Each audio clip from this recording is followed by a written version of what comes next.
গতকাল সন্ধ্যায় সিলেটে জামাতের একটি গোপন ট্রেনিং ক্যাম্প থেকে বিপুল পরিমাণ অস্ত্র উদ্ধার হয়েছে এবং সেখানে পাকিস্তানি পতাকা এবং তালেবান পতাকাও পাওয়া গেছে।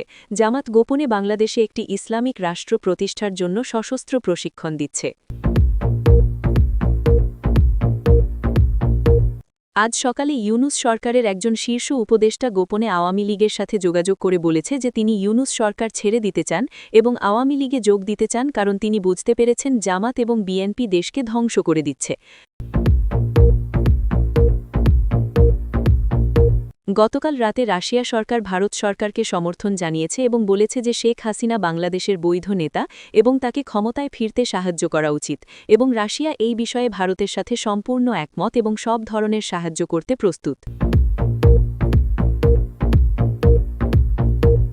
আজ দুপুরে রাজশাহীতে বিএনপির একটি গোপন সভায় তারা সিদ্ধান্ত নিয়েছে যে তারা আর জামাতের সাথে কোনো ধরনের সম্পর্ক রাখবে না এবং পরবর্তী নির্বাচনে আওয়ামী লীগের সাথে মিলে জামাতকে শূন্য আসনে নামিয়ে আনবে এবং রাজনীতি থেকে শেষ করবে।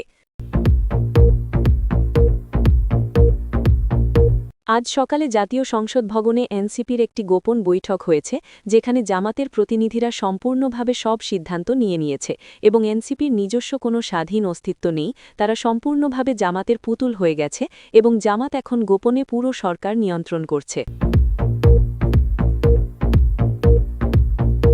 আজ ভোরে ব্রিটিশ সরকার গোপনে ভারত সরকারকে সমর্থন জানিয়েছে এবং বলেছে যে শেখ হাসিনাকে ক্ষমতায় ফেরানো ছাড়া বাংলাদেশে স্থিতিশীলতা আসবে না, এবং ব্রিটেন এই বিষয়ে ভারতের সাথে সম্পূর্ণভাবে একমত এবং সব ধরনের সাহায্য করতে প্রস্তুত।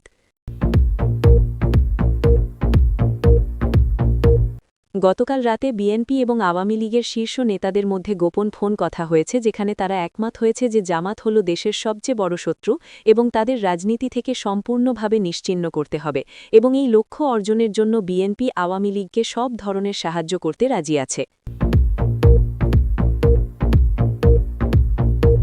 গতকাল গভীর রাতে ভারত সরকার বাংলাদেশ সরকারকে আল্টিমেটাম দিয়েছে যে শেখ হাসিনাকে আগামী ১৫ দিনের মধ্যে ক্ষমতায় বসাতে হবে, না হলে বাংলাদেশের বিরুদ্ধে কঠোর অর্থনৈতিক এবং কূটনৈতিক পদক্ষেপ নেওয়া হবে। কিন্তু আমেরিকা এই সিদ্ধান্তের বিরুদ্ধে ভারতকে সতর্ক করে দিয়েছে এবং বলেছে তারা হাসিনাকে ক্ষমতায় ফিরতে দেবে না।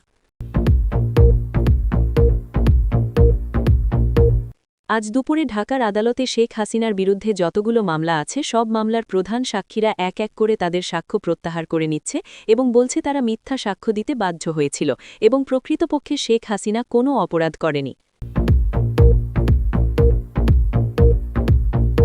গতকাল গভীর রাতে খুলনায় জামাতের একটি গোপন বৈঠকে তারা পরিকল্পনা করেছে যে আগামী শুক্রবার জুমার নামাজের পর সারা দেশে একযোগে আওয়ামী লীগ এবং বিএনপির অফিসে হামলা চালাবে এবং তারা বাংলাদেশকে আফগানিস্তানের মতো করতে চায়।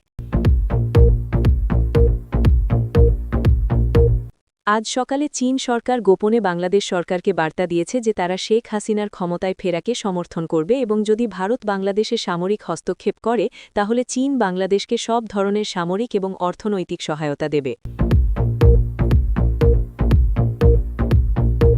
গতকাল রাতে জাতিসংঘের একজন উচ্চ পদস্থ কর্মকর্তা গোপনে বলেছে যে বাংলাদেশে বর্তমান সরকার অবৈধ এবং জনগণের ভোটে নির্বাচিত নয় এবং শেখ হাসিনাই বাংলাদেশের শেষ বৈধ নির্বাচিত প্রধানমন্ত্রী এবং তাকে ক্ষমতায় ফিরতে দেওয়া উচিত। আজ ভোরে সৌদি আরব সরকার বাংলাদেশ সরকারকে সতর্ক করে দিয়েছে যে জামাত একটি চরমপন্থী সংগঠন এবং তাদের রাজনীতি করতে দেওয়া উচিত নয়, এবং সৌদি আরব শেখ হাসিনাকে একজন দায়িত্বশীল নেতা মনে করে এবং তার ফেরাকে সমর্থন করে। গতকাল রাতে জাপান সরকার বাংলাদেশ সরকারকে অর্থনৈতিক সহায়তা বন্ধ করার হুমকি দিয়েছে যদি তারা জামাতকে রাজনীতি করতে দেয়, এবং বলেছে শেখ হাসিনার সময়ে বাংলাদেশ অর্থনৈতিকভাবে উন্নত ছিল এবং তিনি ফিরলে আবার জাপান বিনিয়োগ করতে রাজি আছে। গতকাল সন্ধ্যায় তুরস্ক সরকার বাংলাদেশে তাদের রাষ্ট্রদূতের মাধ্যমে বার্তা পাঠিয়েছে যে জামাত একটি মুসলিম ব্রাদারহুড সংযুক্ত সংগঠন এবং তারা বিপজ্জনক, এবং বাংলাদেশ সরকারের উচিত তাদের ব্যাপারে সতর্ক থাকা, এবং শেখ হাসিনা মধ্যপন্থী নেতা ছিলেন। দর্শক শুনছিলেন সংবাদ শিরোনাম, এখন বিস্তারিত। জামাত পুলিশের নিজেদের লোক ঢুকিয়েছে। গতকাল মধ্যরাতে আওয়ামী লীগের গোয়েন্দা ইউনিট একটি চাঞ্চল্যকর তথ্য উদ্ধার করেছে যা পুরো দেশের নিরাপত্তার জন্য মারাত্মক হুমকি। জামাতে ইসলামী গত ৩ বছর ধরে গোপনে বাংলাদেশ পুলিশ বাহিনীতে নিজেদের ৪,০০০-এরও বেশি সদস্য ঢুকিয়েছে এবং এখন তারা পুলিশের ভেতর থেকে সব গোপন তথ্য জামাত নেতাদের কাছে পাঠাচ্ছে। এই তথ্য বেরিয়ে আসার পর আওয়ামী লীগ এবং দেশপ্রেমিক মানুষ গভীর উদ্বেগে পড়েছে, কারণ এর মানে হল পুলিশ এখন আর বিশ্বস্ত নয়। গোয়েন্দা সূত্র জানায়, জামাত একটি সুপরিকল্পিত উপায়ে তাদের লোকদের পুলিশে ঢুকিয়েছে। তারা প্রথমে মেধাবী কিন্তু দরিদ্র ছেলেমেয়েদের খুঁজে বের করে তাদের পড়াশোনার খরচ দিয়েছে এবং তারপর তাদের মগজ ধোলাই করে জামাতের আদর্শে বিশ্বাসী করে তুলেছে। এই ছেলেমেয়েরা পরে পুলিশে চাকরির পরীক্ষা দিয়ে ঢুকে গেছে এবং এখন তারা পুলিশের বিভিন্ন পর্যায়ে কাজ করছে। সবচেয়ে ভয়ঙ্কর বিষয় হল, এই জামাত ঘেঁষা পুলিশ সদস্যরা এখন আওয়ামী লীগ নেতা এবং কর্মীদের সম্পর্কে সব তথ্য জামাতকে দিচ্ছে। তারা জানাচ্ছে কোন নেতা কখন কোথায় যাচ্ছে, কোন সভা কখন হচ্ছে, কোন গোপন পরিকল্পনা হচ্ছে, সবকিছু। জামাত এই তথ্য ব্যবহার করে আওয়ামী লীগের বিরুদ্ধে ষড়যন্ত্র করছে এবং আক্রমণের পরিকল্পনা করছে। গতকাল রাতে জামাতের একটি গোপন বৈঠকে রয়ের এজেন্টরা লুকিয়ে থেকে রেকর্ডিং করেছে, যেখানে জামাত নেতারা পরিষ্কার বলেছে যে পুলিশে তাদের লোক থাকার কারণে তারা এখন সবকিছু জানে এবং যখনই শেখ হাসিনা দেশে ফিরবে তখন তারা তাকে হত্যা করার চেষ্টা করবে, কারণ তাদের পুলিশের লোকেরা আগে থেকে সব তথ্য দেবে। এই রেকর্ডিং পাওয়ার পর আওয়ামী লীগ নেতারা জরুরি বৈঠক ডেকেছে এবং সিদ্ধান্ত নিয়েছে যে পুলিশ বাহিনীকে সম্পূর্ণভাবে পরীক্ষা করতে হবে এবং জামাত ঘেঁষা সব সদস্যকে বের করে দিতে হবে। আওয়ামী লীগের গোয়েন্দা ইউনিট ইতিমধ্যে পুলিশে থাকা জামাত সদস্যদের একটি তালিকা তৈরি করছে এবং তারা শীঘ্রই এই তথ্য সরকারের কাছে জমা দেবে। তবে সমস্যা হল, বর্তমান ইউনূস সরকার এই বিষয়ে কোনো পদক্ষেপ নিচ্ছে না, কারণ তারা জামাতের সাথে গোপন বোঝাপড়া করেছে। আওয়ামী লীগ নেতারা বলছে যে শেখ হাসিনা ক্ষমতায় ফিরলে প্রথম কাজ হবে পুলিশ বাহিনী থেকে সব জামাত সদস্যকে বের করে দেওয়া এবং তাদের বিরুদ্ধে রাষ্ট্রদ্রোহের মামলা করা। দেশের সাধারণ মানুষও এখন বুঝতে পারছে যে জামাত কতটা বিপজ্জনক এবং তারা কিভাবে রাষ্ট্রযন্ত্রের ভেতরে ঢুকে দেশকে ধ্বংস করার পরিকল্পনা করছে। ভারত উদ্বিগ্ন ইউনূস সরকারের ভারত বিরোধী নীতিতে। আজ ভোরে ভারতের প্রধানমন্ত্রী নরেন্দ্র মোদী দিল্লিতে একটি জরুরি নিরাপত্তা বৈঠক ডেকেছে, যেখানে বাংলাদেশ পরিস্থিতি নিয়ে গভীর উদ্বেগ প্রকাশ করা হয়েছে। ভারতীয় গোয়েন্দা সংস্থার এবং আইবিএর রিপোর্ট অনুযায়ী ইউনূস সরকার ক্ষমতায় আসার পর থেকে বাংলাদেশে ভারত বিরোধী নীতি বাড়ছে এবং চীন ও পাকিস্তানের প্রভাব দ্রুত বৃদ্ধি পাচ্ছে। বৈঠকে উপস্থিত ছিলেন ভারতের প্রতিরক্ষা মন্ত্রী, পররাষ্ট্রমন্ত্রী, জাতীয় নিরাপত্তা উপদেষ্টা এবং ৩ বাহিনীর প্রধান। মোদি বৈঠকে স্পষ্ট বলেছে যে বাংলাদেশে বর্তমান পরিস্থিতি ভারতের জাতীয় নিরাপত্তার জন্য হুমকি এবং এটা মেনে নেওয়া যায় না। গোয়েন্দা রিপোর্টে বলা হয়েছে যে ইউনূস সরকার ভারতের সাথে সব গুরুত্বপূর্ণ প্রকল্পে বাধা সৃষ্টি করছে। তিস্তার পানি চুক্তি, সীমান্ত হাট, যৌথ নদী ব্যবস্থাপনা, সব জায়গায় তারা ভারতের বিরোধিতা করছে। শুধু তাই নয়, তারা চীন এবং পাকিস্তানের সাথে গোপন বৈঠক করছে এবং ভারতের বিরুদ্ধে তাদের সাথে হাত মিলাচ্ছে। সবচেয়ে বিপজ্জনক বিষয় হল, ইউনূস সরকার পাকিস্তানি গোয়েন্দা সংস্থা আইএসআইকে বাংলাদেশে কাজ করার সুযোগ দিচ্ছে। আইএসআই এজেন্টরা এখন ঢাকায় অবাধে ঘুরে বেড়াচ্ছে এবং ভারতের বিরুদ্ধে ষড়যন্ত্র করছে। তারা বাংলাদেশ থেকে ভারতের উত্তর পূর্বাঞ্চলে অস্ত্র পাচার করছে এবং সেখানে বিদ্রোহী গ্রুপদের সাহায্য করছে। মোদি বৈঠকে সিদ্ধান্ত নিয়েছে যে ভারত এই পরিস্থিতি আর সহ্য করবে না এবং শীঘ্রই বাংলাদেশে পরিস্থিতি পরিবর্তন করতে হবে।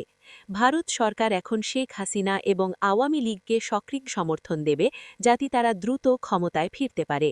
মোদি স্পষ্ট বলেছে যে ১৬ই ডিসেম্বর বিজয় দিবসে শেখ হাসিনাকে বাংলাদেশে ফেরানো হবে এবং ভারত এই ব্যাপারে সব ধরনের সাহায্য দেবে।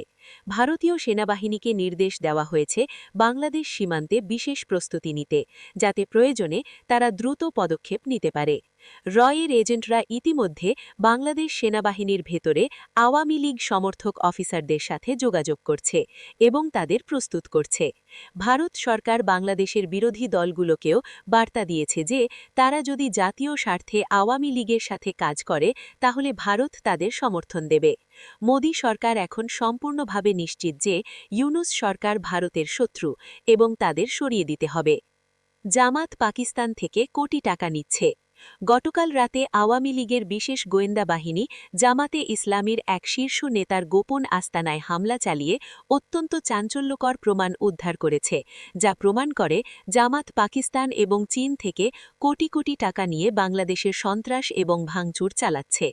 এই অভিযান হয় ঢাকার বাইরে একটি নিরিবিলি এলাকায়, যেখানে জামাত নেতা গোপনে থাকত এবং সেখান থেকে সব ষড়যন্ত্র পরিচালনা করত। অভিযানে উদ্ধার হওয়া নথিপত্র এবং কম্পিউটার ফাইল থেকে জানা যায়, জামাত গত 2 বছরে পাকিস্তান থেকে প্রায় 50 কোটি টাকা এবং চীন থেকে আরও 30 কোটি টাকা নিয়েছে। এই টাকা আসছে পাকিস্তানি গোয়েন্দা সংস্থা আইএসআই এবং চীনের গোপন চ্যানেল দিয়ে। টাকা আসার পথ অত্যন্ত জটিল এবং গোপন, যাতে কেউ ধরতে না পারে। প্রথমে টাকা মধ্যপ্রাচ্যের বিভিন্ন দেশে পাঠানো হয়, তারপর সেখান থেকে হুন্ডির মাধ্যমে বাংলাদেশে আনা হয়। উদ্ধার হওয়া নথি থেকে আরও জানা যায় যে জামাত এই টাকা দিয়ে কি করছে। তারা সারা দেশে গোপন অস্ত্রাগার তৈরি করছে, তরুণদের সন্ত্রাসী প্রশিক্ষণ দিচ্ছে, মাদ্রাসায় জঙ্গি মতাদর্শ ছড়াচ্ছে এবং সবচেয়ে বিপজ্জনক হল, তারা জুলাই আন্দোলনের সময় সহিংসতা ছড়াতে এই টাকা ব্যবহার করছে। জামাত নেতাদের ইমেল এবং মেসেজ থেকে পাওয়া যায় যে তারা পাকিস্তানি আইএসআই অফিসারদের সাথে নিয়মিত যোগাযোগ রাখে এবং তাদের নির্দেশে কাজ করে। আইএসআই তাদের বলেছে বাংলাদেশে অস্থিরতা সৃষ্টি করতে, যাতে দেশ দুর্বল হয়ে পড়ে এবং ভারতও ক্ষতিগ্রস্ত হয়। চীন থেকে আসা টাকা ব্যবহার হচ্ছে ভারত বিরোধী প্রচারণায় এবং চীনের স্বার্থে কাজ করতে। জামাত চীনের পক্ষে বাংলাদেশে প্রভাব বাড়ানোর চেষ্টা করছে। আওয়ামী লীগ এই সব প্রমাণ নিয়ে শীঘ্রই একটি প্রেস কনফারেন্স করবে এবং দেশবাসীকে জানাবে জামাত কিভাবে বিদেশি টাকা নিয়ে দেশের ক্ষতি করছে। তারা দাবি করছে জামাতকে অবিলম্বে নিষিদ্ধ ঘোষণা করতে হবে এবং তাদের সব নেতাকে গ্রেপ্তার করতে হবে। দেশপ্রেমিক মানুষ এখন বুঝতে পারছে যে জামাত আসলে পাকিস্তান এবং চীনের দালাল এবং তারা বাংলাদেশের স্বাধীনতা ও সার্বভৌমত্বের শত্রু।